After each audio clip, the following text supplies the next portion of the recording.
नमस्कार, मी देशपांडे प्रज्वल राहुल, इयत्ता 7वी, rainbow international school, Kopargaon. सन्माननीय व्यासपीठ अध्यक्ष महोदय व माझे सर्व शिक्षक वृंद आणि माझ्या मित्रमैत्रिणींना अभिवादन करून मी सुरुवात करतो. या बाई या बकुळीच्या झाडाखाली फुले वेचूया. ही कविता मी कधी काळी आईच्या तोंडून ऐकली होती. तेव्हा मीच आईला विचारलं होतं की आई, ही बकुळी म्हणजे काय आणि ही काय एवढे फुले वेचायची. तेव्हा आई म्हणाली, तुला नाही कळणार ती फुले वेचण्यातली मजा. एक वेळ मी तुला ते बकुळीचं झाड फूल तरी दाखवेन, पण ती मजा नाही रे मी तुला देऊ शकत. आणि आता यावरून तुम्हाला कळलंच असेल की माझा विषय काय आहे. वृक्षवल्ली आम्हा सोय रे वनचरे. आणि जसं आई म्हणते तसं आज माझ्या लक्षात येतंय की आज आपण या शहरीकरणात आधुनिकतेच्या जगात पैशांच्या चमकदार दुनियेत कुठेतरी नैसर्गिक जीवन गमावतोय. आपण या झाडांच्या अंगा खांद्यावर खेळणारे आपण, त्यांच्यासोबत मोठे होणारे आपण, आज आपल्याला सांगावं लागतंय, झाडे लावा, झाडे जगवा, झाडे जगवा, पृथ्वी जगवा. आपणच आपली ही अवकळा करून घेतली आहे. आणि आपल्याकडे म्हण आहे, देणाऱ्याने देत जावे, घेणाऱ्याने घेत जावे. आणि आज आपण खरंच तसंच वागलोय. घेता घेता घेणाऱ्याचे हातच घ्यावे. काय कमी केलं हो या झाडांनी वेलींनी आपल्याला? काहीच नाही. त्यांनी तर भरभरून दिलंय आपल्याला.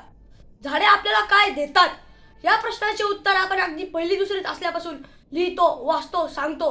झाडे आपल्याला हवा देतात, हे सर्वात महत्त्वाचं. आणि त्या हवेत आपल्याला जगण्यासाठी लागणारा प्राणवायू म्हणजेच ऑक्सिजन असतो.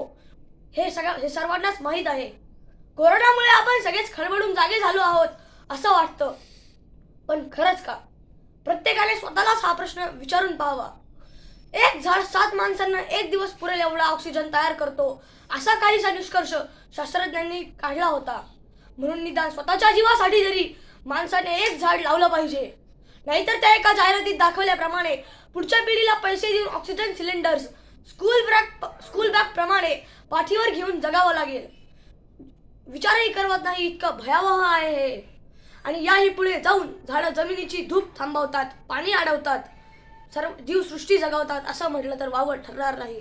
फळे, फुले, भाज्या, औषधी, सर्वांना सावली, आधार, जीवदान सर्वच काही हे वृक्ष देत आहेत. लोकसंख्या वाढतीये म्हणून आपण इतर ग्रहांवर आसरा शोधतोय, पण नाही, ते शक्य नाही. कारण इतर ग्रहांवर पाणी आणि हवा नाही. जर एवढं कळतंय तर का कळत नाही एका झाडाचं महत्त्व? आपण बदलायला हवं. नुसतं निसर्ग चक्र बदलतंय, आपणही बदलायला पाहिजे. नुसतं असं म्हणून नाही तर योग्य उत्तरासह बदला. आता हेच पहा ना एकेका झाडाचा आपल्याला उपयोग. कडुलिंब, पाण्यात उकळून आंघोळ करा, त्वचा रोगावर उपाय, शारीरिक थंडावा. पाणी खाल्ली तर मधुमेह बरा, रक्तशुद्धी आणि ऑक्सिजन. पाणीही भरपूर म्हणून ऑक्सिजनही भरपूर. शिवाय निसर्ग सौंदर्यात भर. काड्या चावून चघळून खाल्ल्या तर दंतशुद्धी. आणि शिवाय जमिनीची धूप थांबवणे, पाणी अडवणे आहेच.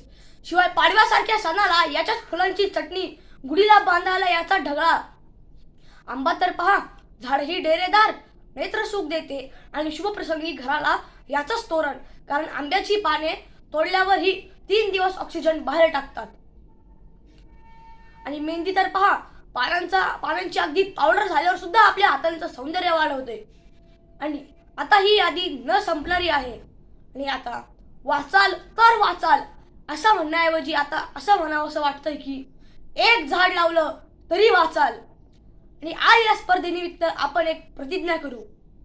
निसर्ग माझी माय आहे, माझ्या आईवर माझे प्रेम आहे, माझ्या निसर्गातल्या विविध गोष्टींचा मला अभिमान आहे. त्या गोष्टींचा योग्य वापर आणि जतन करण्याची पात्रता माझ्या अंगी यावी म्हणून मी सदैव प्रयत्न करीन.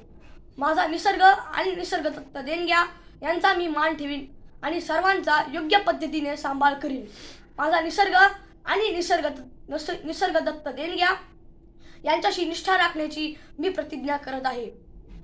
माझा निसर्ग आणि त्याचं जतन यातच माझे सौख्य सामावले आहे. जय वृक्षतरू, निसर्गास आम्ही तारू. धन्यवाद.